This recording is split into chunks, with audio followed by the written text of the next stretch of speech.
మనిషి తన కర్మ ఫలితాన్ని సదా నియంత్రించాలని ప్రయత్నిస్తుంటాడు. తన కర్మల ఫలితాన్ని తన ఇష్టానుసారమే పొందాలని ప్రయత్నిస్తాడు. కాని పాచికలు చేతికి వచ్చినప్పుడు జూదగాడు ఆడకుండా ఉండలేకపోతాడు. వాడు ఇది అర్థం చేసుకోలేడు. తాను పాచికలను బంధించలేదని, పాచికలే తనను బంధించాయని. జీవితంలో మనిషి ఎప్పుడూ ఇదే ఆలోచిస్తుంటాడు. తనకు తన కర్మలకు తగిన ఫలితం లభిస్తుందా లేదా అని. కాని ఇది ఆలోచించడు శకునిమామ. కర్మను చేసేందుకు ఇది ఉచిత సమయమా కాదా అనేది. చూశారా వాసుదేవ, నేను మీతో ముందే చెప్పాను, నా పాచికలు నా ఇష్టానుసారంగా ఫలితాన్నిస్తాయి అని. కనుక మీ కర్మ సిద్ధాంతాల గురించి నేను ఆలోచించవలసిన అవసరం లేదు.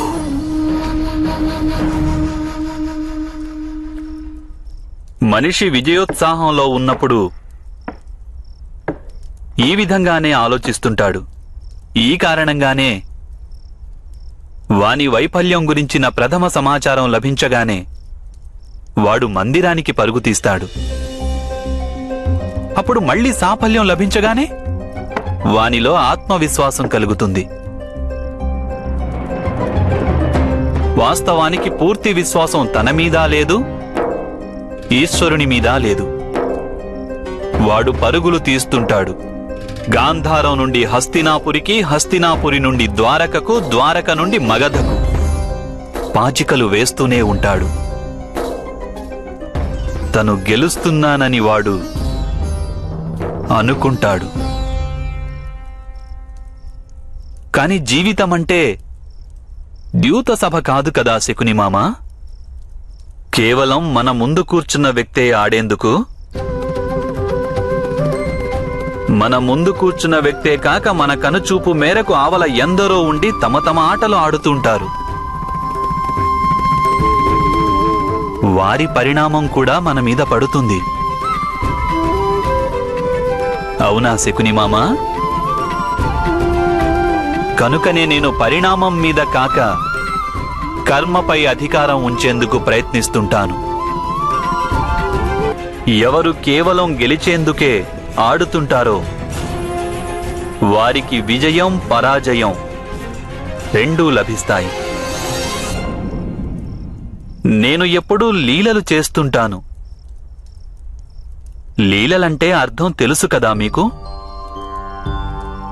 విజయానికై మోహమనేది లేకుండా, పరాజయమంటే భయం లేకుండా, కేవలం జీవితాన్ని ఆనందించడం, ఇంతకన్నా వేరొకటి కాదు. అసత్యం మాట్లాడకు కృష్ణ. నిజంగా నీకు పాండవుల విజయానికై మోహం లేదా? లేదు, ఏమాత్రమూ లేదు. ఒక పాత్రలో ధాన్యం గింజలు నింపుతున్న సమయంలో గృహిణులు ఆ పాత్రను కుదుపుతుంటారు. ధాన్యం గింజలు తమ తమ స్థానాలకు చేరుకుంటాయి. ఏ ధాన్యం గింజ కూరుకుపోతుందో, ఏ ధాన్యం గింజ పైనే ఉంటుందో వాటిలో ఏ అంతరమూ ఉండదు. ఎందుకంటే చివరికి ఆ గింజలన్నీ భోజనంగానే మారాలి.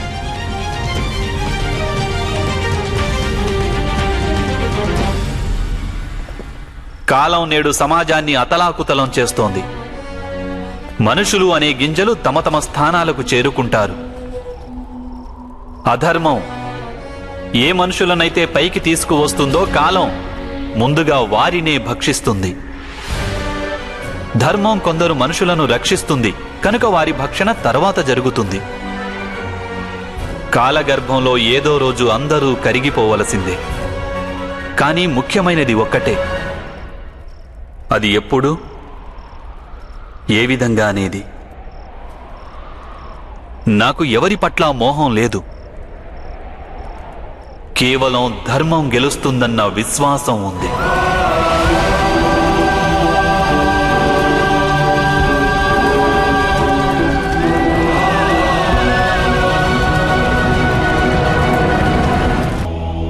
పరివర్తన వల్ల దుఃఖం ప్రాప్తించదు సఖీ, కానీ బాధ తప్పకుండా కలుగుతుంది. అందుకే మానవులంతా పరివర్తన గురించి భయపడుతుంటారు, దానిని నివారించే ప్రయత్నం చేస్తుంటారు. కానీ సఖీ, పరివర్తన అన్నది ఈ సృష్టి సూత్రం. ఇక ఆనందం ఈ సృష్టి స్వభావం. అనగా పరివర్తన మూలంగా ఎవరికి ఎంత బాధ కలిగినా సరే చివరికి దానివల్ల ఆనందమే లభిస్తుంది సఖీ. ఒకరికి సాఫల్యమనే ఆనందం, ఇంకొకరికి ముక్తి అనే ఆనందం.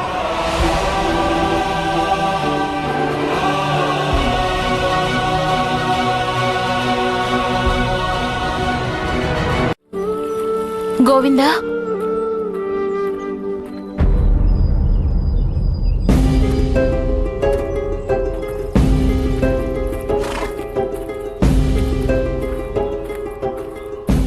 ఏమయ్యింది సఖీ? ఎందుకలా ఉన్నావు?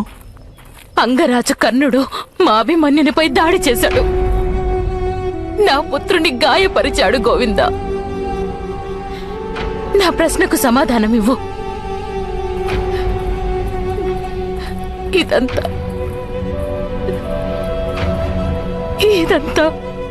ఇది నా పుత్రుడు మరణానికి సంసిద్ధం కావలసిన సమయమా అనే ప్రశ్నించాలని వచ్చావు కదూ నీవు?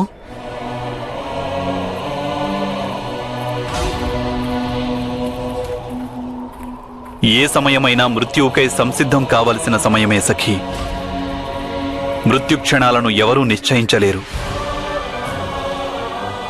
కానీ మృత్యువు ప్రతిక్షణమూ నిశ్చయమే సఖీ.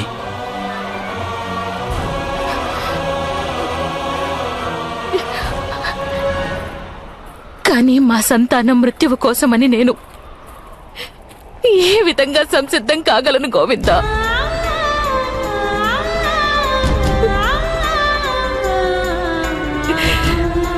తెలుసు ఇది నా కర్తవ్యమని, తెలుసు ఇది బలిదానం ఇచ్చే సమయమని, కానీ నా మనసు ధైర్యంగా ఉండలేకపోతుంది గోవిందా.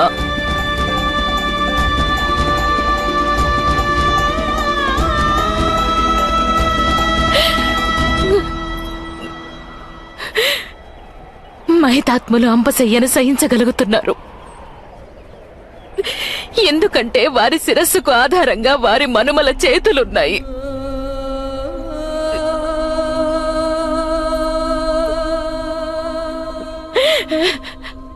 కానీ నాకు మాత్రం ఈ భూమి అంతా అంపశయ్యగా మారిపోతోంది గోవింద.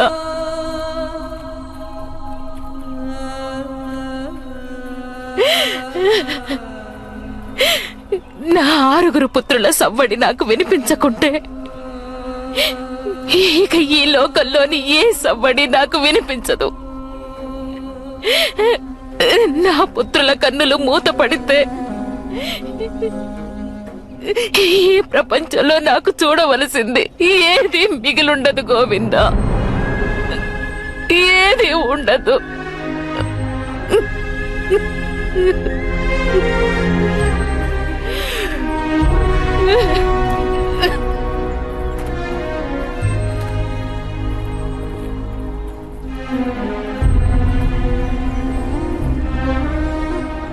సర్వేశ్వరుని పలుకులు విను సఖీ.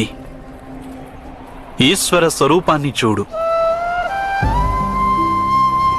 ఎప్పుడైతే ఇక లోకంలో చూసేందుకు ఏదీ మిగలదో అప్పుడే మనిషి సర్వేశ్వరుని వైపు చూస్తాడు.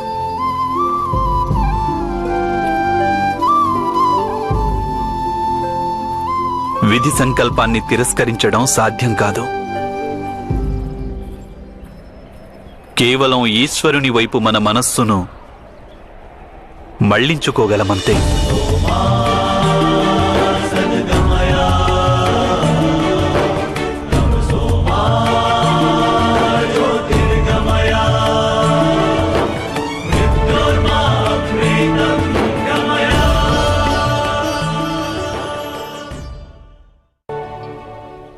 పుత్ర, నిన్న రణభూమిలో నీవు అద్భుత పరాక్రమాన్ని చూపావట.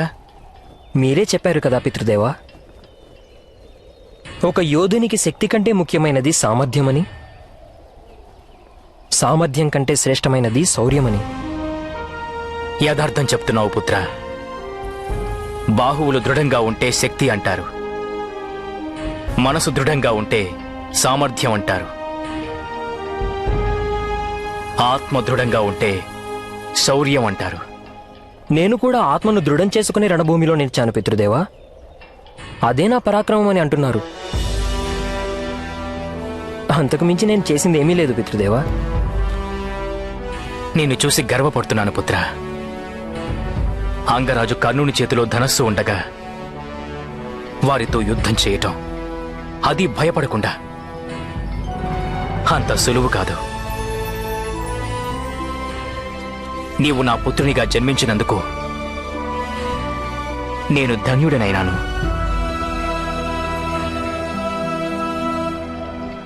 అయితే అంగరాజు కర్ణుడు వాస్తవంగా అంత గొప్ప ధనుర్ధారియా పితృదేవా?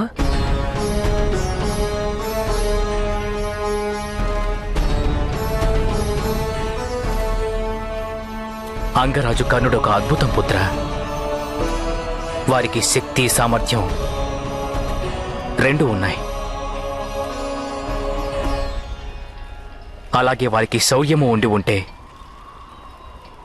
వారిని పరాజితుని చేయడం అసంభవం అయి ఉండేది.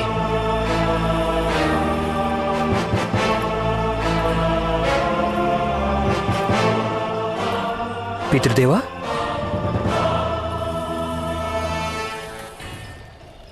శక్తి సామర్థ్యము రెండూ ఎప్పుడూ పోటీ పడుతుంటాయి పుత్ర. కానీ శౌర్యము ఎప్పుడూ పోటీ పడదు. శూరుడు, వీరుడైన యోధుడు కేవలం తన ప్రతిభను పెంచుకునే ప్రయత్నం చేస్తాడు. ఇతరుల కన్నా తాను శ్రేష్ఠుడనిపించుకోవాలని ప్రయత్నించాడు.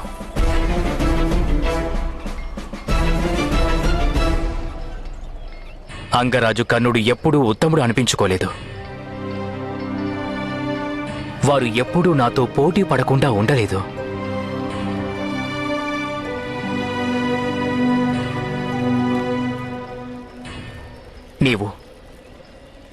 నీవు ఉత్తముడివయ్యేందుకు ప్రయత్నించు పుత్ర. శ్రేష్ఠత అప్రయత్నంగానే సిద్ధిస్తుంది. అప్పుడు నీ పరాజయం కూడా విజయంగా మారిపోతుంది పుత్ర.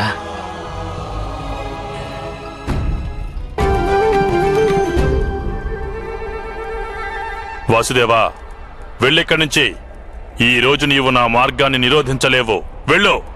ఎవరు ఇంకొకరి మార్గాన్ని ఎన్నటికీ నిరోధించలేరు బావా. అన్యథా కురుక్షేత్రంలో ఇంతటి సంహారం జరిగి ఉండేది కాదు. మీరు నన్ను విశ్వసించండి బావా. ఎప్పుడూ నేను ఎవరి మార్గాన్ని నిరోధించను. కేవలం సలహా ఇస్తాను, నా శక్తి వంచన లేకుండా. అయితే వినేవారు తమ ధర్మాన్ని అనుసరించి అర్థం చేసుకుంటారు. ధర్మమనే మాట మీ నోట అపశబ్దం అనిపిస్తోంది వాసుదేవా. నన్ను పరాజితుణ్ణి చేసేందుకు నీవు ఎంతటి వంచన చేశావో నాకు తెలుసు వాసుదేవా. అవశ్యం. అయినా మీకు ముందే చెప్పాను, ఈ యుద్ధంలో వంచన అవశ్యం జరుగుతుందని. అది ఇరుపక్షాలలోనూ జరుగుతుందని.